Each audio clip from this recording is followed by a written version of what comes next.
What's going on, Cover Killer Nation? Let's say that album reviewing is an airport. Well, in yesterday's video, I decided to tackle pop music, and well, it's kind of like going through an airport and realizing that you're at the wrong concourse. Yeah, you're trying to find your flight, you go to the number that you think it's supposed to be, whether it be D17 or whatever it is, and then you look down on your ticket and you realize, shit! It's supposed to be at B17, not D17. Well, after taking that long and, well, kind of pointless journey, it's time to come back to what I'm good at. Thing that maybe you could say that I was born to do. Oh, that's a terrible reference. Anyways, we're going to cover a metal album today. In fact, we're going to cover the new Arch Enemy record, which is entitled Khaos Legions, which has come a couple years after their last record was released. Ever since then, they've released a live album, and they've released a retrospective to their earlier work before Angela Gossow joined the band back in the year 2000. And these are all recordings that were re-recorded, so they're a bunch of re-recordings. Khaos Legions is not. These are new recordings. Now, I mentioned the old stuff mainly because, well, Arch Enemy's kind of been a labor of love and a labor of hate for me. And it's not so much that I have any sort of distinguishable characteristic feelings towards Angela Gossow's work with this particular band. It's just simply been that ever since Wages of Sin came out in the early 2000s, for me this band has kind of just sort of been there. Not exactly something that I've gotten or grown very excited about each and every time that I've listened to the latest release or the latest outputting by them. The album, in fact, that I revisit the most by this particular band, Arch Enemy, is Burning Bridges, and it is with their old vocalist Johan, and I really enjoy this particular record. It's a short record, but I think that it is a complete record. It's something where you almost wish that it were longer because the material on it was just so damn good. These guys are a melodic death metal band that border a little bit more on the actual traditional death metal fronts, considering Angela's voice, especially within the past decade, is so low, so gruff, and just so akin to the traditional death metal style that it sometimes blurs the edges. Whereas the Amat brothers, with their trademark virtuosic tendencies on the guitars, well, they really blur the lines as well. So Arch Enemy, in some ways, is, well, kind of a unique animal. On this particular record, Khaos Legions, I'm going with the 14-track affair, which is excluding the bonus tracks, the covers, and everything like that. Not that I have anything personal against that. I would just rather cover the album itself. Now, these 14 tracks might seem like kind of a lengthy endeavor, but instead it only clocks in at a little bit over 50 minutes long.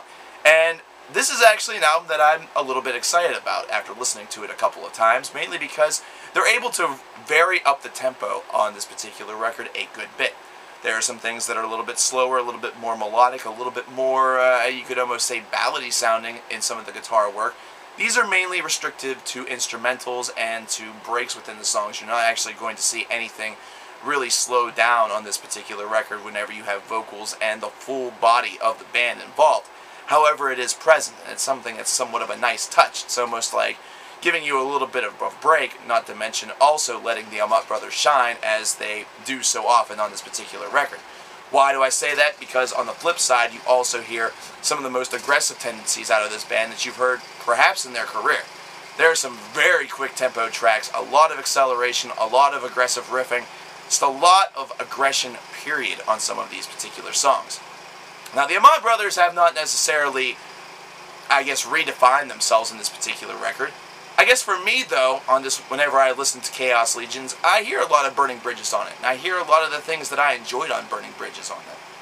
Where Johan is not present on the record in the vocals department, it's instead Angela. I see a lot of the same dynamics that made that album so enjoyable. All of the riffs that I hear, even though that some of them can be repeated a little bit verbatim to the point where it gets a little bit annoying, well, the riffs are actually damn catchy and they're damn good. And that's something that made Burning Bridges very fantastic for me. The soloing is very good on this record, as it was on Burning Bridges. In fact, the whole body and dynamisy really seems to shine forth, and there's a lot of similarities there. This is an album that could be a potential sleeper for this particular year. Something that a lot of people may be either excited about, but maybe are a little bit wavering in their curiosity. Where they think to themselves, well, the stuff that they've output before this is, well, decent, but nothing is really, I guess, taken off. Nothing has really, thrown me over the edge and made me into a full-fledged fan. It really took stuff like Burning Bridges and Wages of Sin, and maybe even Doomsday Machine, all depending on who you talk to, that really got this, I guess, whole ball rolling. Khaos Legions definitely has the potential to perhaps bring a couple of those fans that maybe have strayed away a little bit back to the fold. It also has a unique power that looks like it could bring in some new fans as well, almost like a reinvention, even though the body of work and exactly what they do, what makes them a band and what they attempt to do with each and every one of their songs really hasn't changed all that much. It just seems like this is an album full of, well, honestly for me, better material.